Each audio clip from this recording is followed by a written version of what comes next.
más difícil que participen porque estaban con el asunto de la prueba, que estaba un poquito pesada. Sin embargo, si alguien quiere participar, que de hecho vamos a dar la oportunidad, porque son cosas generales que ustedes ya conocen, lo que hay que aprender aquí es más o menos como hacíamos en músculo esquelético. Nos aprendimos qué color tiene el músculo, el ligamento, el tendón, y no era más que sabernos la anatomía, el nombre de cada músculo, de cada una de las estructuras, y realmente eso no nos tomaba mucho tiempo. El problema era em, si quieren ustedes, la falta de orientación de anatomía descriptiva. Ahí estuvo el problema, porque ustedes vieron que ya no cambió el color de las estructuras como ocurrió en cambio en los parénquimas abdominales, de las vísceras abdominales, siendo todos tejido blando, páncreas, vaso, hígado, útero, próstata, iban teniendo diferentes tonalidades, comparando la una con la otra. Entonces esa dificultad no la tuvimos en músculo esquelético. En tórax tampoco la tuvimos porque nosotros sabemos que el pulmón, pues al tener aire, siempre va a tener esa tonalidad. Y no aplicamos prácticamente la ecografía. Entonces, por varias razones, abdomen y pelvis se volvió más pesado porque entraba muchísimo de la ecografía, entraban medidas, había que adaptarlas a nuestro medio. Entonces, es lo que yo les indiqué que iba a abarcar mayor complejidad. Ahora, entrando ya al asunto de sistema nervioso central, aunque cara no es parte del sistema nervioso central, sin embargo no la podíamos dejar de lado ya que está incluido pues en la gran estructura de la cabeza. Entonces, no porque yo estudie cara quiero decir que es sistema nervioso central, pero queda incluida. Deberíamos extendernos un poquito más allá al cuello, pero sí le suele representar un poquito de mayor complejidad, entonces vamos a quedarnos con lo bastante básico. Entonces aquí lo que nos vamos a aprender a sí mismo son generalidades, como veo la sustancia gris, como veo la sustancia blanca, y todas las estructuras de sustancia blanca tendrán el mismo color, pero si no sabemos si los tálamos es gris o blanca, si el núcleo caudado igual, de qué tipo de sustancia estamos hablando, nos vamos a perder. Entonces tenemos que saber anatomía y aplicar las generalidades que vamos a dar aquí. Bien, tienen ahí ustedes un par de fotografías para que logren entender cuando vayamos corte a corte. Eh, bueno, primero, dos particularidades. Aquí sí podemos obtener cortes directos coronales por el tamaño de la cabeza. Era como la mano, el pie, que sí se lo podía movilizar dentro del gantry. Entonces no vamos a tener el problema, ya no necesito decir MPR aquí, es directamente corte, ¿sí? Otra particularidad, a diferencia de todas las otras regiones anatómicas, aquí los cortes van a ir de la base a la convexidad. Aprovechando que tengo esta radiografía aquí, es necesario aclararles, me voy a regresar un ratito a la radiografía. Cuando yo les hago participación, ustedes lo llevan en diferente orden que otros grupos.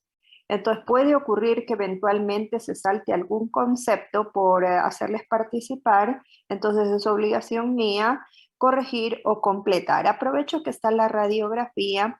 Hay un punto importante, ¿y por qué lo digo ahora? Para que no confundan con lo que voy a decir en este momento. Me regreso entonces a la radiografía.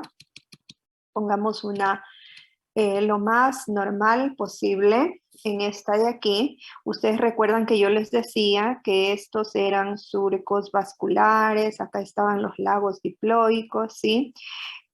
Una de las estructuras vasculares que más resalta y es muy importante para cuando vayamos a patología en imagenología 2, trauma cráneoencefálico, es el reconocimiento de esta estructura. Esto corresponden a los ramos de la arteria meningia media. ¿Cómo sé que corresponde a eso? O vamos a suponer, si yo viera una fractura aquí, es altísimamente probable que estos ramos arteriales estén lesionados y por lo tanto me tocaría pasarlo a una TC. ¿Por qué? Porque yo aquí podría ver la fractura. ¿A qué me refiero? Ustedes saben que en este punto de aquí Yo asumo que les habrán dado en anatomía descriptiva, pero si no se los dieron, se los voy a recordar aquí, en donde se unen o se articulan a través de suturas los huesos frontal, parietal, la escama del temporal y parte, obviamente por aquí están las alas mayores del esfenoides, a este punto de convergencia, que aquí no lo pueden ver ustedes claro, porque ya saben, esto no es un dibujo.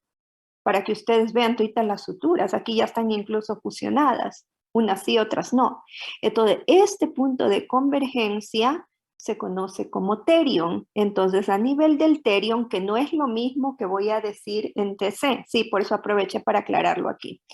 Entonces, hay también otro punto de convergencia acá en la parte posterior entre el occipital, el parietal y el temporal, pero este no tiene mayor relevancia y estoy hablando del asterion, porque aquí no hay una estructura vascular que resalte como la arteria meningia media acá, ¿sí? Entonces, el terion no es lo mismo que lo que voy a indicar yo. Ahora sí regresemos en donde estábamos.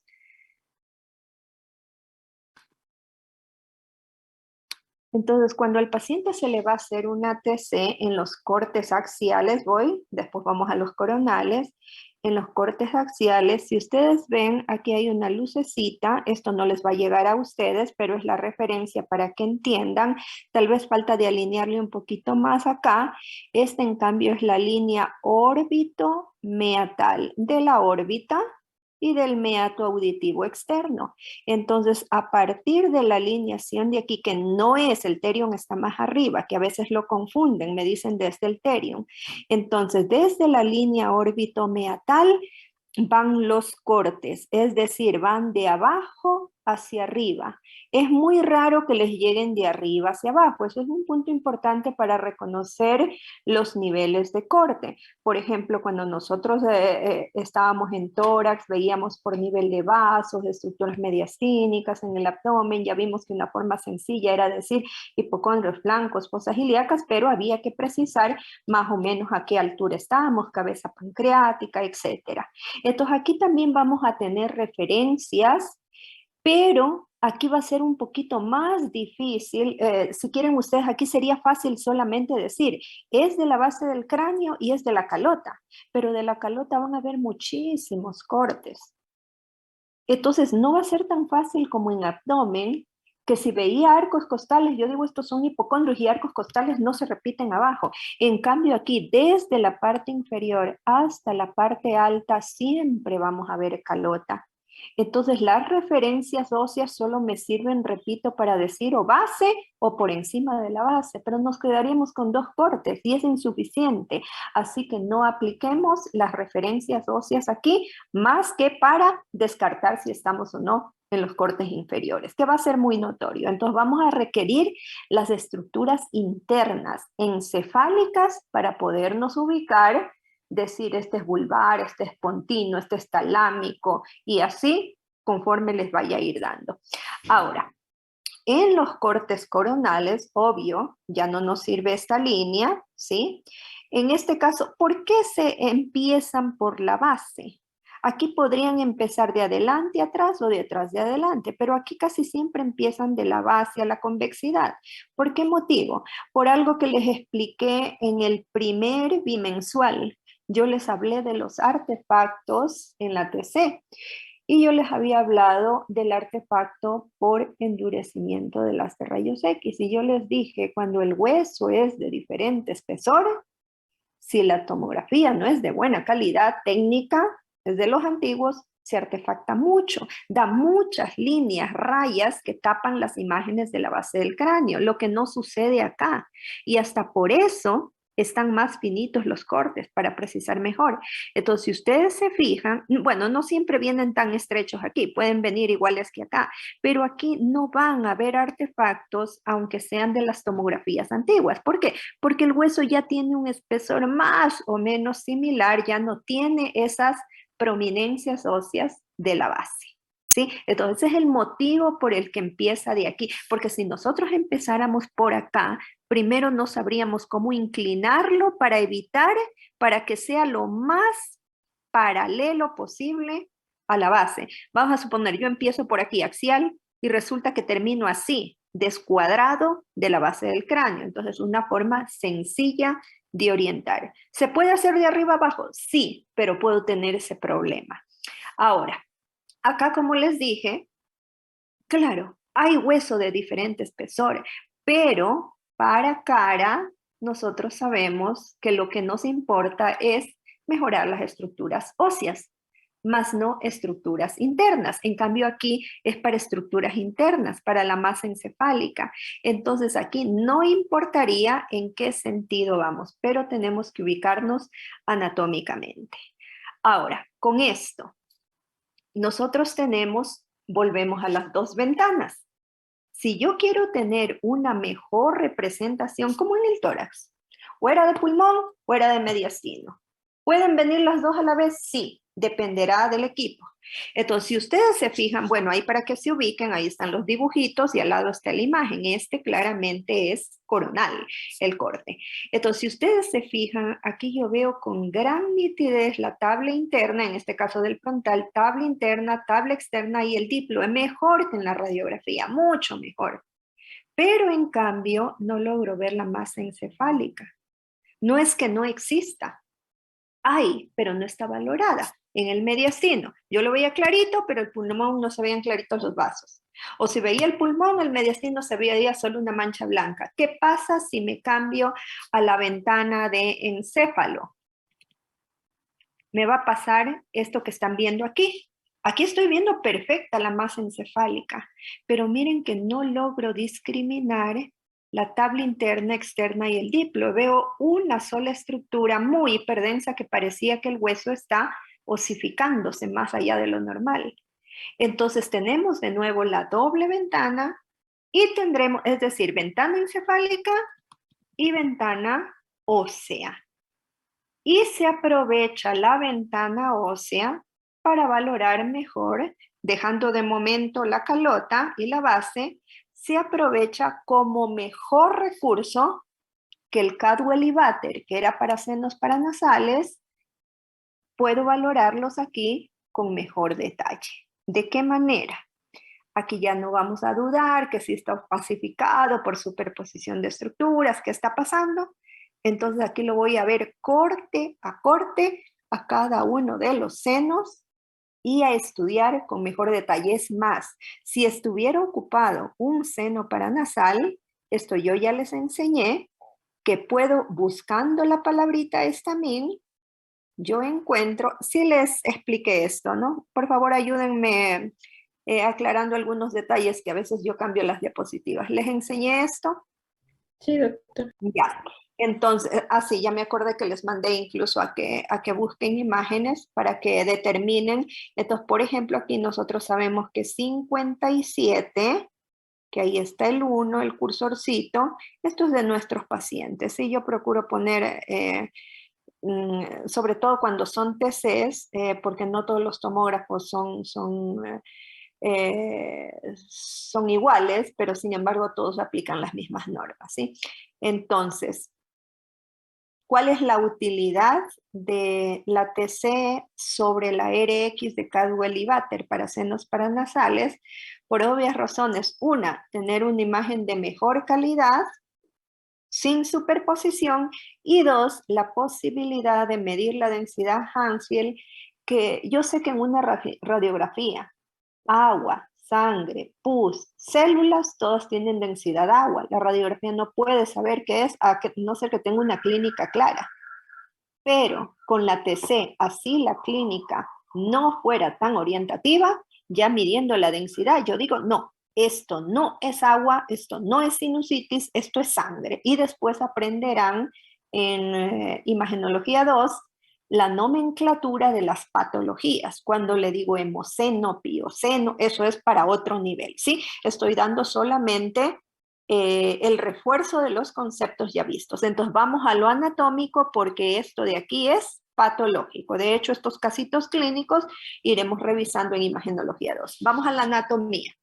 Entonces, primero me ubico en qué corte estoy. Entonces, aprendamos a reconocerlos. Estos serían los axiales No sé si se ubican. Es sencillo como me ubico. Yo voy a ver hacia adelante las estructuras de la cara, hacia atrás voy a ver progresivamente la base del cráneo y por lo tanto, si esto es anterior, esto es posterior, esto pasa a ser axial. Y ya saben que este lado es derecho y este lado es izquierdo. Ya vamos a definir la anatomía, estamos solo orientándonos. Creo que aquí no hay por dónde perderse. Esto es coronal porque es la misma imagen, pero por cortes que vieron en una radiografía AP. En la radiografía P vieron acá hueso frontal, vieron aquí en las órbitas, vieron aquí el tabique nasal, los cornetes, los meatos, solo que aquí tengo que ubicarme en qué altura de corte estoy, adelante, al medio, atrás, para saber qué seno estoy viendo. Y aquí en el plano sagital sería la representación de lo que vieron en la placa lateral. Entonces, esta es la de la P por cortes y esta es la de la lateral. ¿Qué es lo que nos faltaba evaluar? Esto de aquí, por eso lo he puesto. Entonces, ¿cómo van aquí los cortes? Ya les dije que generalmente van de abajo hacia arriba para el encéfalo. Para la cara puede aplicarse lo mismo o a la inversa. En este caso, empezaron, ¿por qué se suele empezar igual para cara desde abajo hacia arriba? Porque si el corte está así, vamos a suponer que el paciente tiene un trauma cráneoencefálico. Tiene, aparte del traumatismo del cráneo, tiene también traumatismo de la cara y quiero ver si hay sangre en los senos paranasales. Entonces, como yo sé que se define mejor aquí, entonces por eso es que también para senos paranasales suele empezar en ese mismo sentido, de abajo arriba, ¿sí? Es más, aquí habría que traer el corte desde las partes más bajas si yo quiero ver, por ejemplo, senos maxilares. En este caso empezó aquí porque lo que se quería era exclusivamente cráneo, más no macizo facial. En este caso de aquí, miren sí cómo se extiende sin importarnos, claro que está cogiendo cráneo aquí, por supuesto que está cogiendo. Yo quiero ver mejor la masa encefálica, lo paso a ventana de encéfalo. Quiero mejor ver las estructuras óseas y neumatizadas, mejor que la RX, obviamente me centro en la ventana de hueso. Y así es como vamos a ir evaluando. Entonces regreso a esto. Entonces voy a ir de abajo hacia arriba por lo que expliqué. Y creo que no es difícil ubicarse. ¿Quiere alguien explicar esto? Siempre darles la oportunidad de la participación. ¿Alguien, por favor, que quiera explicarlo? Bueno, sigo yo. Entonces, ubicamos obviamente esto de aquí es el tabique nasal. Nadie se va a perder, creo, con eso. Van a verlo hasta que terminen sus respectivos cortes. El tabique nasal aquí estaría en la línea media y aquí para verle el tabique nasal necesitaría el corte preciso o el plano preciso en la línea media, por eso no lo están viendo. Regreso acá. Entonces, ¿qué es lo que estoy viendo a los lados del tabique nasal?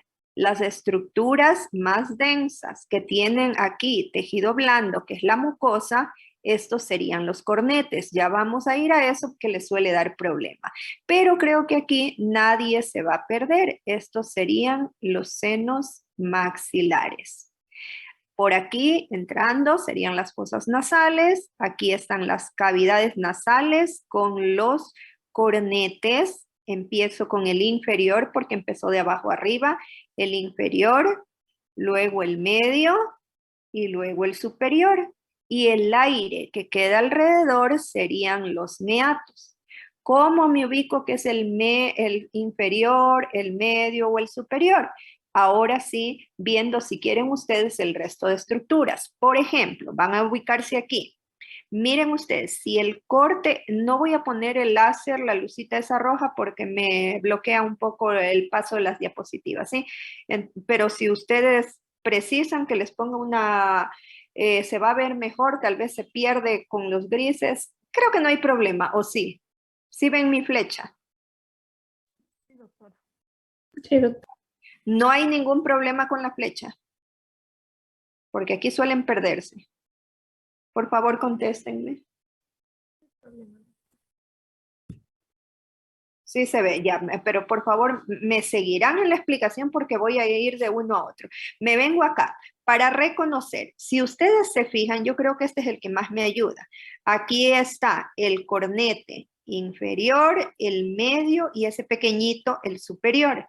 Entonces, ¿yo cómo sé que estoy en el inferior? Porque si ustedes se dan cuenta, si el corte va así para atrás, van a ver al fondo la nasofaringe. Y es lo que estamos viendo aquí clarito. La nasofaringe o las coanas, que es esa parte más posterior que vieron ustedes con detalle en anatomía descriptiva. Solucionado el problema. ¿Dónde están las celdillas etmoidales? ¿Dónde está el seno esfenoidal? ¿Dónde está el seno frontal? Si es corte, no los van a ver todos a la vez, porque estoy de abajo arriba, entonces voy a ir subiendo en los cortes. Aquí sigo viendo senos maxilares, seguiré viendo lo que ya dije y por qué son los cornetes medios, porque si ustedes se fijan, miren, vamos acá, se dan cuenta, tendría que estar el corte inclinado completamente. Recuerden que en la base del cráneo se inclina, aquí generalmente vienen más rectos. Entonces, si ustedes se fijan, se ve menos, ya no se ve prácticamente la imagen de la nasofaringe y miren cómo cambia la imagen. Mientras sean axiales estrictos, si son oblicuos, se me pierde eso. Me voy más arriba, aquí. Y miren cómo va cambiando la imagen. Miren que incluso ya se va viendo más de la porción del clivus. ¿Se acuerdan que habíamos dicho que esto es el clivus? Miren ustedes ahí. Y se van estrechando las estructuras, porque miren cómo es de diferente aquí que acá. Entonces tendríamos, de hecho, son más pequeñitos, ahí el cornete superior, y miren cómo ya vamos terminando la imagen porque estamos acá arriba de los senos maxilares. Y esto que ven aquí, tendrían que magnificar, no quise ponerlo más grande porque tenía que irles haciendo comparar, ¿sí? Esto que ven, ni alcanzo a leer el numerito, déjenme ver, 39 creo que dice, sí, 39 aquí, esto sería, ustedes saben que hay comunicación, este es el conducto nasolagrimal. Y si me voy más arriba, dejando prácticamente todo esto, entro ya en las celdillas etmoidales, que ahora sí las voy a ver a la perfección, que la radiografía las veía superpuestas, y por supuesto esto de aquí no puede ser nasofaringe, imposible, es diferente.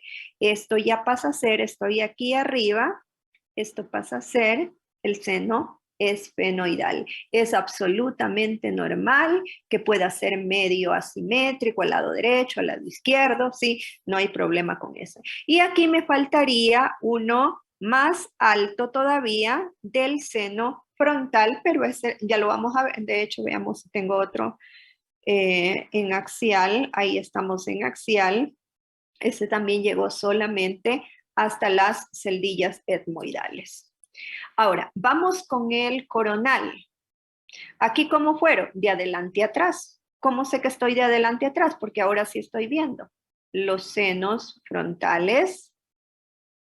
En este caso, es decir, ahora vamos así. Ya no vamos en axial, vamos así en coronal. ¿Por qué no estoy viendo ningún otro seno? Porque está justo aquí. A lo mucho estoy viendo esto que son los cornetes y los meatos. Entonces, tabique aquí, cornete inferior, medio, el superior casi no se vio, lo vamos a ver más atrás, ¿sí? Aquí estoy viendo de nuevo, este sería el conducto nasolagrimal, aquel que está en comunicación, por eso se llama nasolagrimal. Y ahí viene el nombre, porque va a esta estructura. ¿Qué más tenemos? Aquí a duras penas recién estoy viendo la parte más anterior aquí, prácticamente aquí, del seno maxilar. Entonces esto no es patológico, estoy iniciando la visualización. Me voy un poquito más atrás, es decir, ya no estoy viendo nada de los senos frontales, es decir, estaríamos por aquí. Un poquito más acá, que todavía se ve parte de la órbita. Y estoy viendo de nuevo lo mismo, cornetes y meatos, inferior, medio, superior, más pequeñito, el conducto ya les indiqué. Y si me voy, aquí están también ya parte de las celdillas etmoidales, esta serie de tabicaciones, la lámina perpendicular del etmoides, y estamos viendo aquí mucho más atrás, vamos a ver dos grandes estructuras aéreas, un corte aquí, siempre arriba, puede verse tabicado, no hay problema, siempre arriba será el seno esfenoidal y abajo será la rinofaringe, en este caso estamos aquí, más atrás las cuanas, ¿sí? Pero esta estructura dependerá de la altura de corte que se tenga. Aquí todavía se ve la tabicación producto de esta estructura de aquí porque le cogió en este sentido.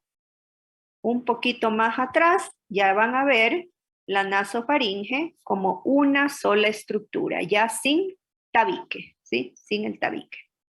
Ahora, en el sagital, ¿qué es lo que vamos a ver? Aquí sí, no podemos saber cuál es el lado izquierdo o derecho. Necesitamos ver el topograma, si empezaron por el derecho o el izquierdo, porque no es sencillo como en el tórax. Yo digo, si veo el corazón, estoy al lado izquierdo. Si no lo veo, estoy al lado derecho. En el abdomen, si yo veo el hígado, el óvulo derecho, digo, estoy al lado derecho. Si veo el vaso, digo, estoy al lado izquierdo, a no ser que hubiera un situs inversus. Aquí no tengo una estructura que sea derecha e izquierda. Todas son con bilateralidad. Entonces, por ese motivo, no voy a poner las otras porque se repite lo mismo para el otro lado.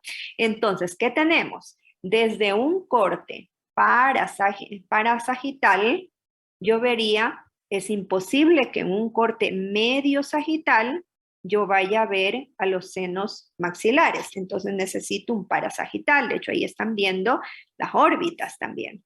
Entonces, este es el seno maxilar. ¿Cuál? Ya les dije, no podemos saber. Entonces, es uno de los dos senos maxilares. ¿Por qué no logro ver aquí la rinofaringe? Ni arriba el seno esfenoidal porque estoy aquí. Es imposible que pueda verlo. Yo necesitaría un corte oblicuo para alcanzar a ver eso, pero generalmente no vienen así. Entonces, maxilar como único. Si me voy un poquito más a la línea media, en el intermedio, pues podría ver el frontal, pero les voy a poner uno de la línea media o ligeramente hacia un lado para que puedan ver las otras estructuras, porque si no verían solamente el tabique nasal y no verían claramente los cornetes. Entonces estamos viendo aquí, por ejemplo, ya dejamos el seno maxilar, estamos, repito, aquí. Entonces, si ustedes se fijan arriba, se ve muy poquito. Necesito irme más para un lado para ver el seno frontal. Aquí tendríamos las celdillas etmoidales. Ahí los cornetes, los meatos, estos con aire, cornete inferior, medio, superior. Acá, seno esfenoidal. Y aquí lo que ya habíamos indicado, la rinofaringe, las coanas. Y tenemos la valoración a la perfección de los senos paranasales. Vamos ahora al 3D.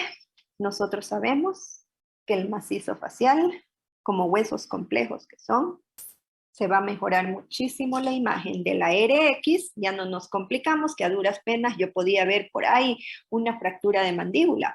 Por supuesto, aquí se va a ver mucho mejor incluso los grados de desplazamiento para describir el tipo de fracturas que vamos a ver en imagenología 2. ¿Sí? Aquí no damos la patología como tal, sino solamente ejemplos, cuándo es patológico y cuándo es normal.